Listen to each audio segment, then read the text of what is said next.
Breaking news, Bihar में रुझानों की आंधी, बीजेपी 90 के पार। बीजेपी का नया दबदबा सामने आ रहा है। एनडीए बहुमत से बहुत आगे, सरकार गठन लगभग तय दिख रहा। 90 सीटों से बीजेपी ने जेडीयू 81 को पीछे छोड़ा। गठबंधन में कौन बनेगा बॉस, जानिए। आरजेडी 28 सीटों के साथ और आईएनसी 4 सीटों की ऐतिहासिक गिरावट के मायने सामने आ रहे हैं। 21 सीटों पर एलजेपीआरबी और 5 सीटों पर एआईएमआईएम ने कैसे बदली छोटी दलों की गणित। अब सबसे बड़ा सवाल ये सामने आ रहा है कि क्या गिनती पूरी होने पर ये रुझान बदलेंगे या यही है अंतिम तस्वीर। जी हां, आपको बता दें कि बिहार विधानसभा चुनाव मतगणना से आ रहे सबसे ताजा चल रहे रुझानों में आपका स्वागत है। जी हां, आपको बता दें कि इन रुझानों ने रांची की राजनीतिक तस्वीर लगभग साफ कर दी है। 243 सीटों में से बीजेपी ने बड़ा उलटफेर करते हुए गठबंधन में सबसे आगे निकलकर निर्णायक बढ़त हासिल कर ली। तो चलिए सबसे पहले नजर डालते हैं सत्ताधारी एनडीए गठबंधन पर। तो जी हां, आपको बता दें भारतीय जनता पार्टी यानी कि बीजेपी इस समय 90 सीटों पर आगे चल रही है। ये संख्या उसे एनडीए में ही नहीं बल्कि पूरे सदन में सबसे बड़ी एकल पार्टी की स्थिति दे रही। तो वहीं बात की जाए सहयोगी जनता दल यूनाइटेड यानी कि जेडीयू 81 सीटों पर पीछे चली गई है।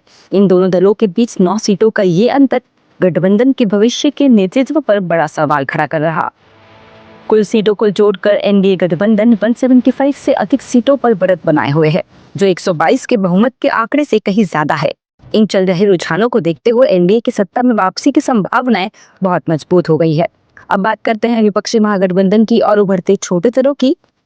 तो जी हां, आपको बता दें राष्ट्रीय जनता दल आरजेडी के नेतृत्व में विपक्षी खेमा संघर्ष करता दिखा और आरजेडी सिर्फ 28 सीटों पर आगे है। कांग्रेस महज 4 सीटों पर बढ़त बनाए हुए है। ये प्रदर्शन महागठबंधन के लिए एक बड़ी राजनीतिक विफलता है। तो वही बात की जाए लोक जनशक्ति पार्टी यानी कि एलजेपीआरएफ 21 सीटों पर आगे चलकर तीसरी बड़ी शक्ति बनी हुई है। तो वहीं ओवैसी की पार्टी एआईएमआईएम ने 5 सीटों पर बढ़त बनाकर सबको चौंकाया है, खासकर मुस्लिम बहुल क्षेत्रों में। अन्य दल भी 10 सीटों पर आगे हैं, जो अंतिम नतीजों में महत्वपूर्ण हो सकते हैं। तो फिलहाल इन चल रहे रुझानों का सबसे स्पष्ट संदेश ये है कि बिहार में बीजेपी का राजनीतिक कद अपने सहयोगी जेडीयू से बड़ा हो गया है। नीतीश कुमार की पार्टी का 81 सीटों पर आना ये दर्शाता है कि बीजेपी की रणनीति सफल रही है।